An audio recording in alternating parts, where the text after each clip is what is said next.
Namaste, welcome to our guidance classes for Group 1 services examination conducted by Tsat.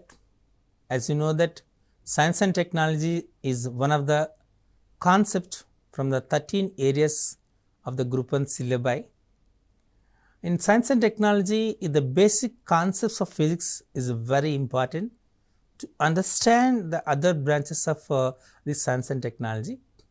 So, as you know that in the last episode we discussed about the motion and the rest. As you know that the motion and rest both are relative words.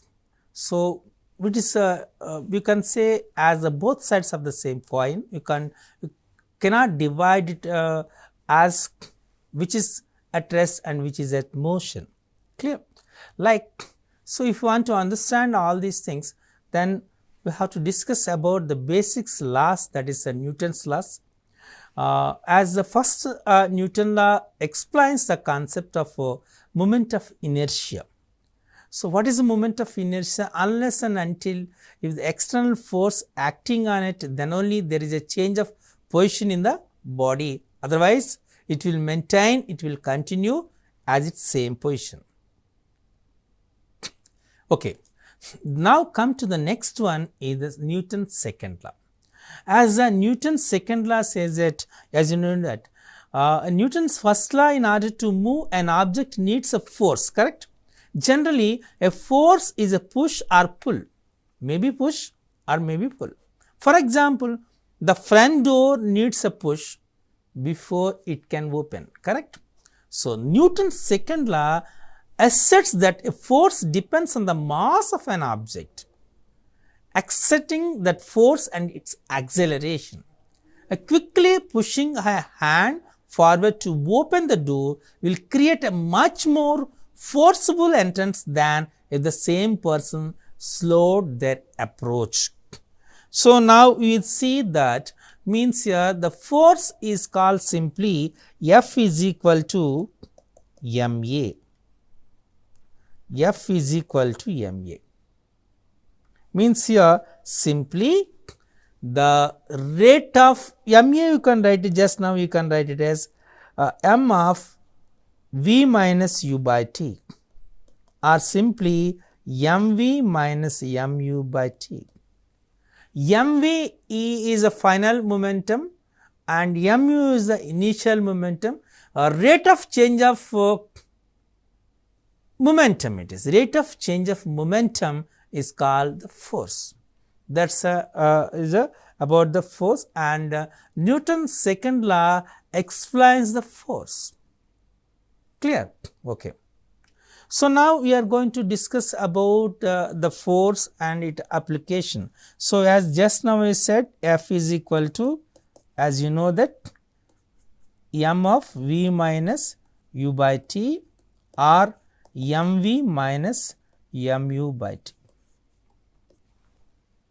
Clear? Okay. So, the units of force is in SI units it is Newton, in CGS units it is Dynes, and the relation between these two, 1 Newton is equal to, simply we call it as 10 to the power of 5 Dynes. This is a relation between a Newton and a Dynes. So, this is a very important.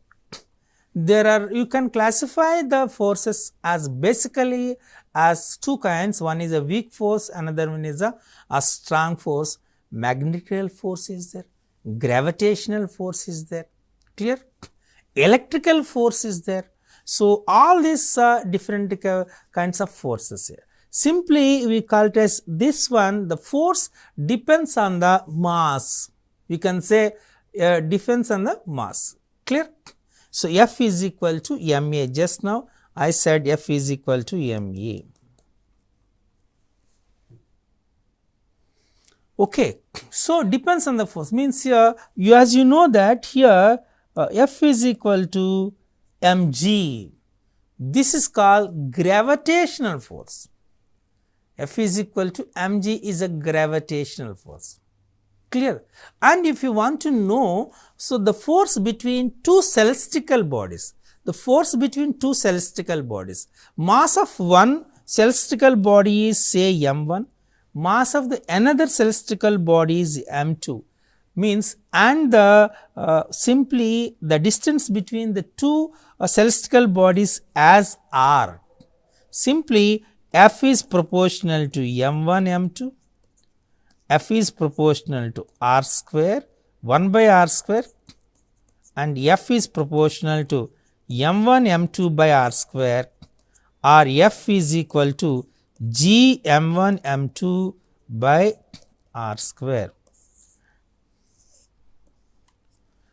This one is called universal gravitational force. F is called the universal gravitational force and G is called universal gravitational constant. This is a very important. G is called universal gravitational constant. This G value is 6.617 into 10 power minus 27 Newton meter square per kg square. This is the value. Universal gravitational constant here. So, means m1 m2 mass of the two celestial bodies. Clear? So, generally we can calculate this one is, and as you know that here we are using the gravitational force G, that's G is a gravitational force. The value gravitational force is G is equal to, actually G value is 9.8 meter per second square. This one called as acceleration due to gravity. Here G is called acceleration due to gravity. It is maximum at poles and minimum at equator. Okay. So, it is around 9.83 meter per second square at poles and 9.78 meter per second square at the equator. Clear? This gravitation will change with respect to the position nature of the land also. The G will be varies. So, when you compare the G value with earth and moon, when you compare the G value earth and moon here, the acceleration due to gravity is 1/6 of our earth. That's the main reason. Means if you say G is the acceleration due to gravity at earth, then the acceleration due to gravity on moon, this is GM you will say. The acceleration due to gravity at GM means here, and it is acceleration due to gravity at moon, capital M. So, it is simply GM by 6 means here simply 9.8 by 6 means here approximately it is 138 1.62 meter per second square on the moon. For that reason, there is no atmosphere on the moon. This is one of the reason. We have to notice all these things here. Clear? Okay. Now, coming to the next one, Newton's third law. Newton's third law means here, so this is a very frequently used. For every action, there is an equal and opposite reaction. That is called Newton's third law. All these projection of rockets works on the Newton's third law. The force don't act in isolation. Each is always accompanied by another force that pushes or pulls in the opposite direction. When pushing a chair across the floor, for example, not only does an exert of force that moves the chair, but the floor exerts another force that is called friction opposing the push. Means if you want to push or pull a chair on a ground, means between the ground and the chair there is some frictional force. So, when you overcome the frictional force, then only the chair can move. Means you have to provide the force more than the frictional force existing between the chair and the ground. That is a very important.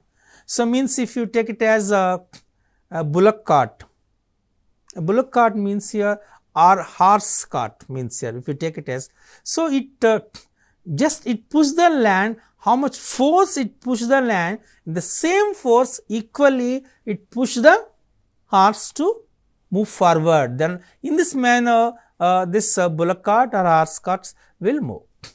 For example, Newton's third law in action including a car wheels push backward on the ground, making use of the road friction force and moving forward.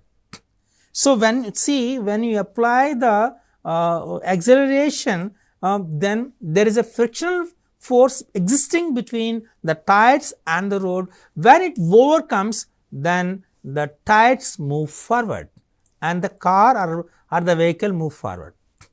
Even let us take observe the birds. The bird's wings push the air down and back to generate lift and fly forward. This is the principle just there in the bird's flight. Simply what will happen? The bird's wings simply push the air down and back to generate lift and fly forward. Even swimming also. Let us take you are observing a swimming or moving a boat. In swimming, what will happen? Generally, we will push the water with the hands in opposite direction, backward direction, correct? You are moving your hands backward direction. So, then the water push you in forward direction. So, pushing the water backward direction is the action. Pulling you, of course, pushing you in forward direction, that is the opposite action, correct? So, every action there is an equal opposite reaction. So, that is called Newton's third law. Most of the things most of the activities are done by the Newton's third law only. These are the few examples to know about the Newton's third law. Clear? Now coming to the gravity. Most famous as the force that makes things fall down. For fundamentally, gravity is a force of attraction. Not only does it attract things to Earth's surface, but it keeps planets orbiting stars. Gravity is also the reason things have weight. Everything has mass, a measure of the amount of matter in an object, but the force of Earth's gravitational pull is what creates weight. So, you feel, means this is a very important and interesting phenomena. So, you feel a weight because of gravity. You feel weight because of gravity. That is a very important. Any object has a certain weight because of gravity. So, means you feel a zero weight in vacuum. You feel zero weight in vacuum. What is the reason? There is no gravity.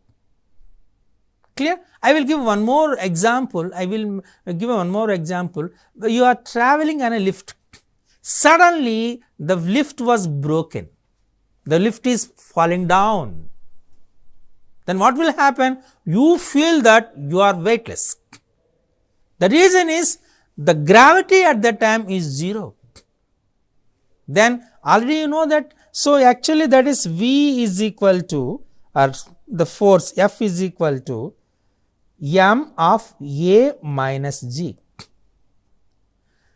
Both are in different directions, A minus C. If A becomes A is equal to G, means F of G minus G, that is m of 0, which is 0. Means you feel weightless. In space, you feel weightless. The reason is there is no gravity. You feel weight because of gravity. If there is no gravity, then you feel weightless. Already I said there are so many factors At the pole you have the maximum gravity, and at equator it is a minimum, and where is there some what you call it as different minerals are there, or heavy metals are there, then the gravity also influences. That is about gravity. So, actually a body, you feel a body or you feel having weight because of gravity. So, means generally the weight we will consider as the gravitational force acting on it. That is the reason we will say W is equal to mg. The weight of the body is called mg. Clear? So, that's a very, very important here. So, when you are at vacuum, your weight is 0 because there is no gravity. That is the reason you feel weightless. So, very important thing is, so for example, so we are taking a celestial body as having mass m1 and another celestial body having mass m2, and the distance between these two is r, then F is the force, universal force, is directly proportional to m1 m2, and F is proportional to 1 by r square, and F is proportional to m1 m2 by r square, or F is equal to g m1 m2 by r square.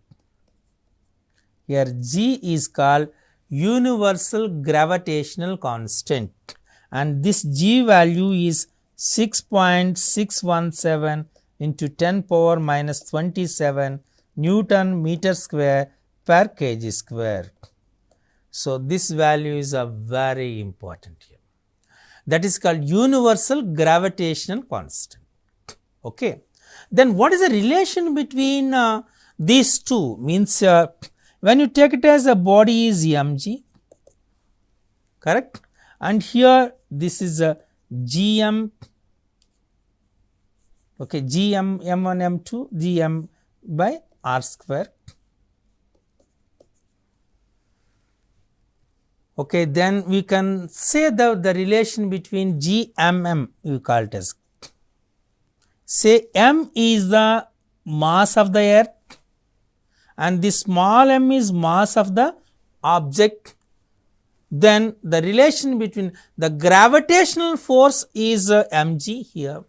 The universal gravitational force is gmm by r square, then you can cancel this and this m, then you will get as g is equal to gm by r square. This is the relation between small g and capital G, means acceleration due to gravity and universal gravitational constant. So, this is the most important thing here, already I said. So, here at poles it is maximum, it is a 9.83 meter per second square, but at equator it will be around 9.78 meter per second square. In general, for our calculation purpose, G will be considered as 9.8 meter per second square. These are the values generally we are using. Clear? Okay. So, means here when you consider this lift moving that, so then with the weight of the body W is equal to m into G plus or minus A.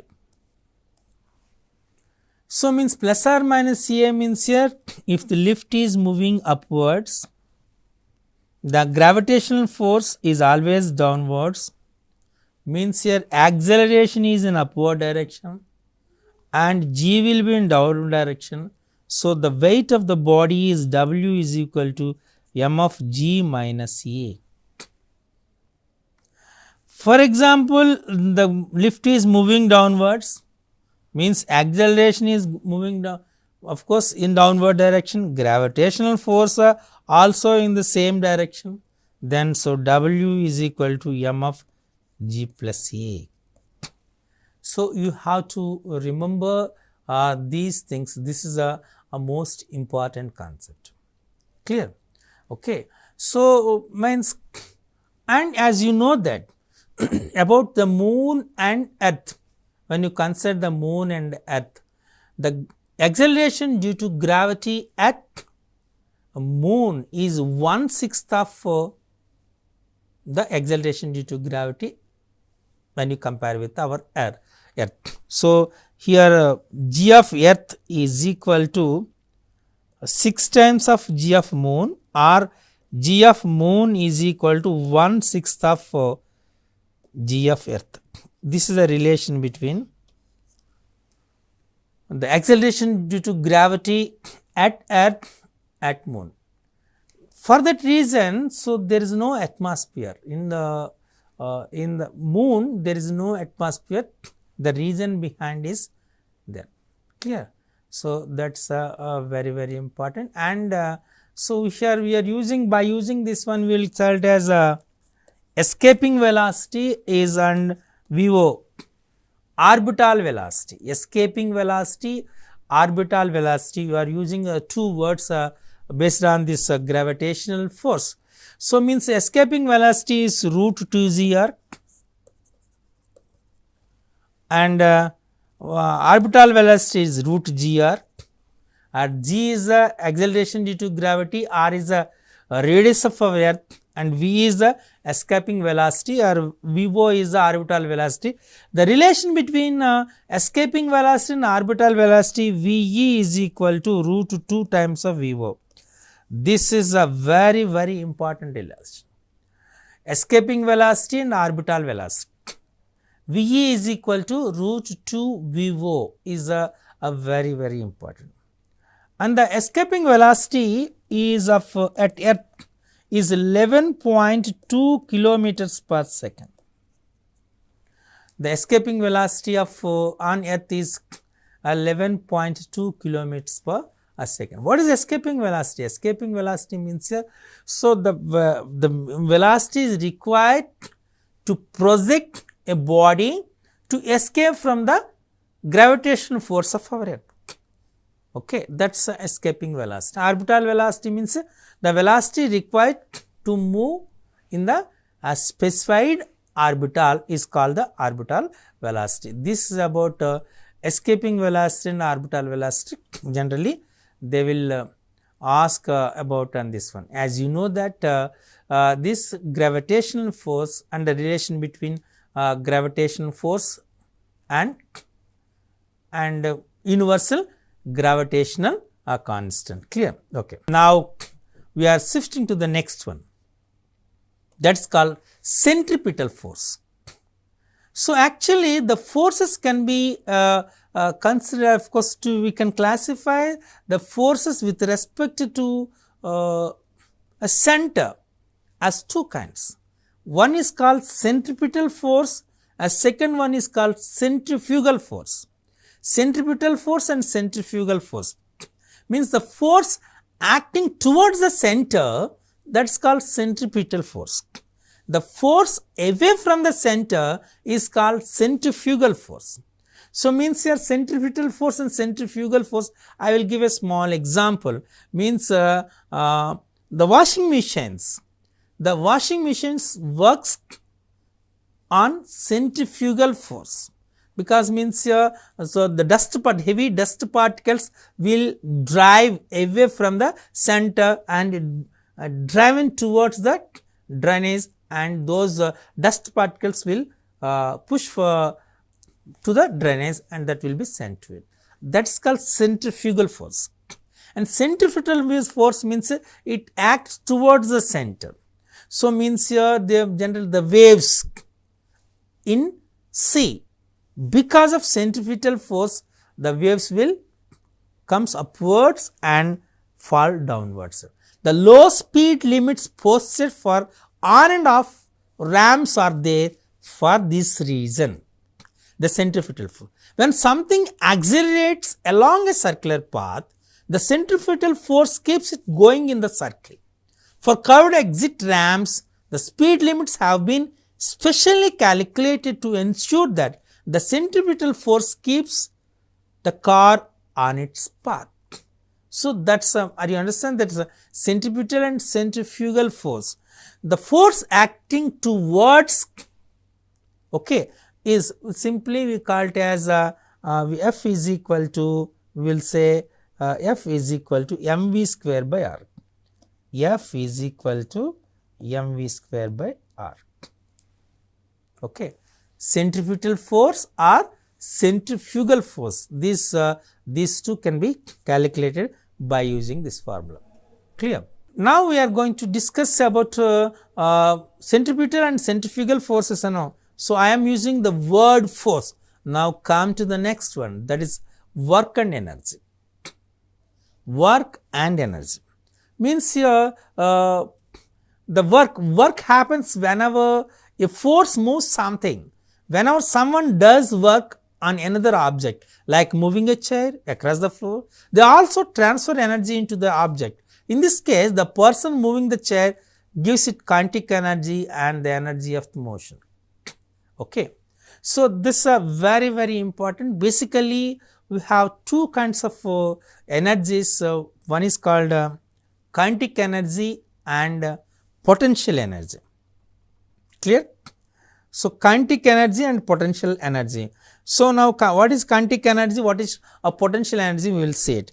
Generally, kinetic energy Ke is called half mE square and the potential energy P is equal to also of mgh. This is called kinetic energy and potential energy. Now, from this you can understand, from this equations you can understand from all formulas. When the body is in moving, it has a kinetic energy. When the body is at rest, it has potential energy. When the waterfalls, means here waterfalls, so here when you observe the waterfalls, so there what happens, the potential energy is converted into kinetic energy. Potential energy is converted into kinetic energy. That is a relation between this here. Clear? When the body is moving in motion, it has a kinetic energy. When the body is rest, it has a potential energy. So, the body is at h meters height, that is it has a potential energy. When the body is moving, it has a kinetic energy. So, when the body is moving, it has a kinetic energy. When the body is at rest, we have. So, this part of a law of conservation energy, energy cannot be created or destroyed. That is called is a law of conservation of energy. There is no possibility to create or destroy the energy.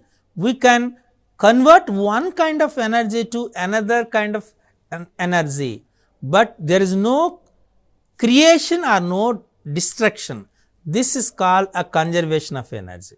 This concept helps explain how fuel and engine works and why car owners need to buy gasoline or charge their vehicles.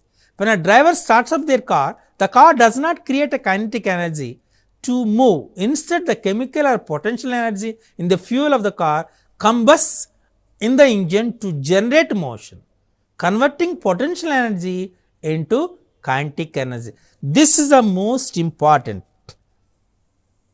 This is the most important here. What will happen? The petrol means here the fuel, petrol or diesel or gasoline, whatever it may be, the fuel combusts the engine to generate the motion. What will happen here? It converts potential energy to kinetic energy, then the car will move it. This is a very important scientific phenomena you have to understand. So, here conservation of energy are using, that is called simply E is equal to mc square. E is equal to mc square, this is called what you call it as mass and energy equivalence equation. Einstein equation we call it as simply a very familiar, this is a conservation of energy. E equal to mc square, where m is the mass, c is the speed of light, and E is the energy generated. Conservation of energy means there is no possibility of energy creation or destruction, but you can transfer one kind of energy to another kind of energy. That is a transformation. If you take it as a bulb, so means the bulb is an instrument which convert electrical energy into light energy and heat energy, correct? So, that is one means, for example, if you take it as a generator. So, generator means simply the generator is converts means a chemical energy or hydroelectrical energy into mechanical energy. Let us take fan. Electrical energy is converted into mechanical energy, correct? A cell, that is a chemical energy, is converted into electrical energy. Even gas stove, so means here chemical energy is converted into heat energy. Means now observe all these things here. One kind of energy is converted into another kind of energy, just a transformation of one kind of energy to another kind of energy, but there is no creation or destruction of the energy. That is called conservation of energy. So, we will discuss some more basic concepts in the next sessions. Until Namaste.